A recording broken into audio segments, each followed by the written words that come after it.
नमस्कार, आप देख रहे हैं पंकज न्यूज और मैं हूं आपके साथ कंचन सिंह। जिला मुख्यालय पर आयोजित अखिल भारतीय कवि सम्मेलन में शामिल होने आए ख्याति प्राप्त वीर रस के कवि विनीत चौहान ने पंकज न्यूज के संवाददाता संजय दीवान से खास चर्चा करते हुए कहा कि कविता वही है जो कल्पना पर आधारित न हो बल्कि सच्चाई पर आधारित हो।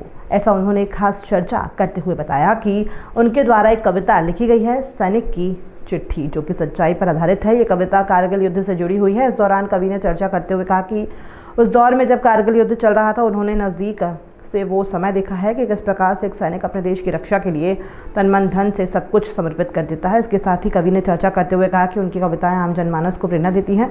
आम जनमानस जो भावनाएं व्यक्त करना चाहता है, वही भावनाएं कवि व्यक्त करता है। आप भी सुनिए कवि ने क्या कुछ कहा। जो करगिल के युद्ध में गया, आप सब लोगों के इसमें क्या नई बात है? हमारे यहाँ के बेटे भी तो तिरंगे में लिपट के आए हैं। देखिए, एक नई सी बात आपसे बांट रहा हूँ। 19 साल का वो बेटा था, नरेंद्र नाम का। 20 दिन उसकी शादी हो गई सर, और 21वें दिन करगिल की चोटी पे चला गया। वहां जाके उसने एक चिट्ठी लिखी अपनी उस महबूबा के नाम, जिससे उसने 19 दिन पहले फेरे लिए। ये अलग बात है, चिट्ठी इतना लेट गांव में आई कि उससे पहले तिरंगे में लिपटे उसका शव गांव में आया। मैंने रोते रोते उसको पढ़ा और पढ़ते पढ़ते मैं रोया।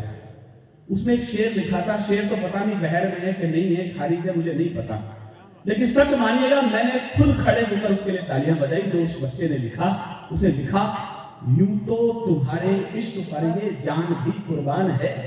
कोई नई बात नहीं है, हर नौजवान अपनी महबूबा को यही लिखता, लेकिन जो अगली बात थी वो लाजवाब थी।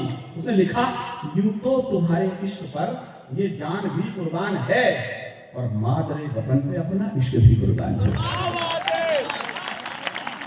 ये जो हमारे युवा बच्चे यहाँ बैठे, युवा पीढ़ी यहाँ बैठी है, मैं अपने बुजुर्ग लोगों से हाथ जोड़ के निवेदन करता हूँ, हो सकता है इन बच्चों से कुछ गलतियां हो जाएं 15 साल में, 20 साल में, उन्हें इसलिए माफ करते रहिएगा। जब इस ठंड में बर्फीली चोटियों पर इस देश को खून की जरूरत पड़ेगी तो आपको इसी पीढ़ी की याद आएगी। मैं इनके समर्थन में एक छोटी कविता कह रहा हूँ, बस शुरू करेगा। माँ तुम्हारा लाडला रण में अभी घायल हुआ है। कविता केवल अब उठ के न जाए। मैं स्वभाव से आर्य समाजी हूँ, जीवन में आज तक मंदिर नहीं गया हूँ, लेकिन मैं उम्मीद करता हूँ जब कभी बड़े लोगों के साथ मंदिर चला जाऊं और किसी ने आरती का कोई शब्द भूल जाऊं, मैं इस कविता के 2 शब्द भी गुनगुना दूं, तो ईश्वर मुझे इसी प्रार्थना को स्वीकार कर ले कि मैं वही गा रहा हूँ। माँ तुम्हारा लाडला रण में अभी, घर के हर सदस्य को 2-2 लाइन लिख रहा है। माँ तुम्हारा लाडला रण में अभी घायल हुआ है, और देख उसकी वीरता तुझसे तू भी घायल हुआ है। रक्त की होली रचाए मैं रहकर दिख रहा हूँ, रक्त की होली रचाए मैं रहकर दिख रहा हूँ। माँ उसी क्षण से तुमको पत्र अंतिम लिख रहा हूँ। माँ उसी क्षण से, अब मेरा साथ बना के आग्रह पर मैं सुना रहा हूँ, माँ उसी क्षण से तुमको पत्र अंतिम लिख रहा हूँ। युद्ध था भीषण मगर मैं इनके भी पीछे हटा हूँ। युद्ध था भीषण मगर मैं इनके भी पीछे हटा हूँ। माँ तुम्हारी थी शपथ, मैं आज ऊंचों में कटा हूँ। माँ तुम्हारी कुछ देर पहले ही लगी है। माँ कसम जी थी जो तुमने आज मैंने पूर्ण की है। तो छा रहा है सामने लो आंखें आगे अंधेरा, पर उसी में दिख रहा है माँ मुझे नूतन सवेरा। कह रहे हैं शत्रु भी मैं जिस तरह पैदा हुआ हूँ, एक लाइन संभाल ले छोटी सी भीड़ में। कह रहे हैं शत्रु भी मैं जिस तरह पैदा हुआ हूँ, लग रहा है सिंहनी की कोख से पैदा हुआ। हमारे साथ ही देश के वीर रस के हस्ताक्षर आदरणीय विनीत चौहान जी, इनको किसी पहचान की जरूरत नहीं है। वीर रस को लेकर अगर पूरे देश में कोई नाम आता है तो हरिओम पवार जी के बाद दूसरा नाम विनीत चौहान जी होते हैं। कुछ 2-4 सवाल हम मृदुभाषी के लिए उनसे करने जा रहे हैं। सर, मैंने अभी जैसे अपनी बात में बोला कि जब भी वीर रस का नाम आता है तो हरिओम पवार जी और विनीत चौहान जी, इसके बाद कोई तीसरा नाम निकल के नहीं आया अभी तक। नहीं, ऐसा नहीं है। मुझसे पहले वो है ना, बड़ा पुराना सा गाना है, मुझसे बेहतर कहने वाले तुमसे बेहतर सुनने वाले। तो अभी मुझसे बेहतर कहने वाले भी मौजूद हैं और हमसे बेहतर ज़्यादा कहने वाले भी और भी आगे आएंगे।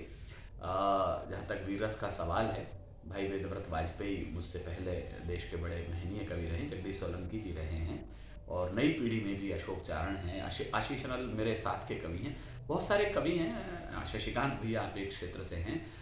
ये अलग बात है कि कई बार कुछ नाम जो फेम और ग्लोरी, हाँ, या जो जिस बेबाकी अंदाज में आप लोग पहचाने जाते हैं, ये उनका भी नाम और आपका भी।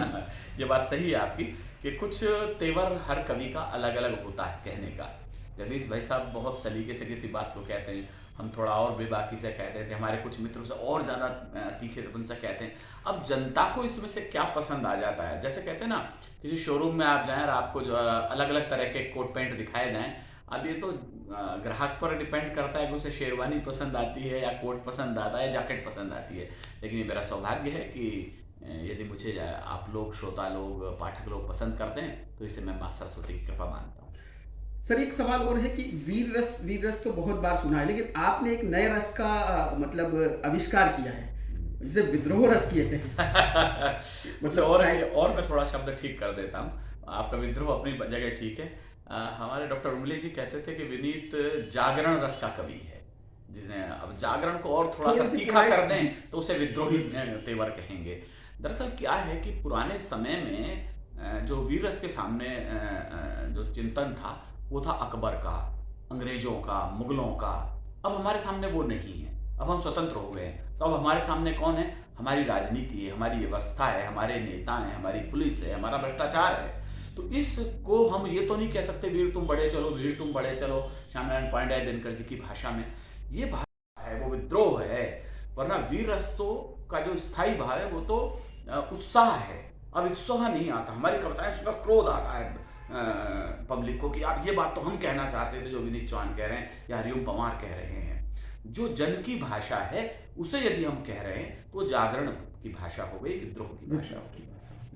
सर, एक चीज और ये कि जैसे आप आपकी एक कविता है जिसने आपको विनीत चौहान बनाया, सिपाही की चिट्ठी, सैनिक की चिट्ठी, सॉरी। जी जी जी। तो वो कविता का मतलब भाव या कहाँ से वो कविता उत्पन्न हुई?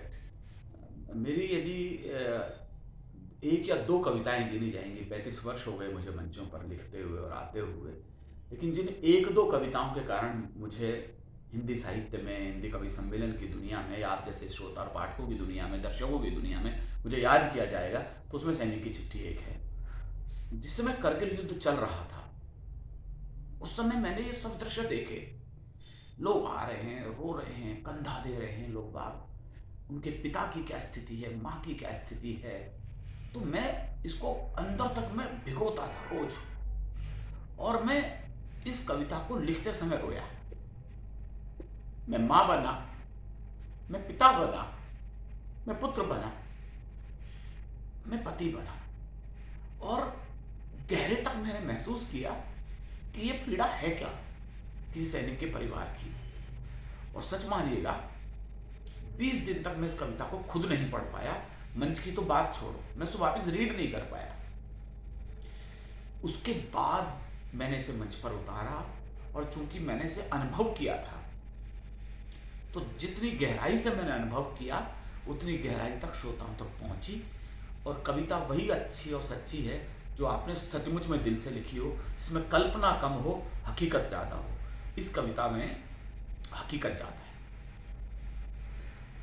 कवियों में सर आजकल जैसे देखने में आ रहा है कि कवि तो मतलब लाइन लगी हुई, हर फील्ड में बहुत सारे कंपटीशन है, नए नए लोग निकल के आ रहे हैं।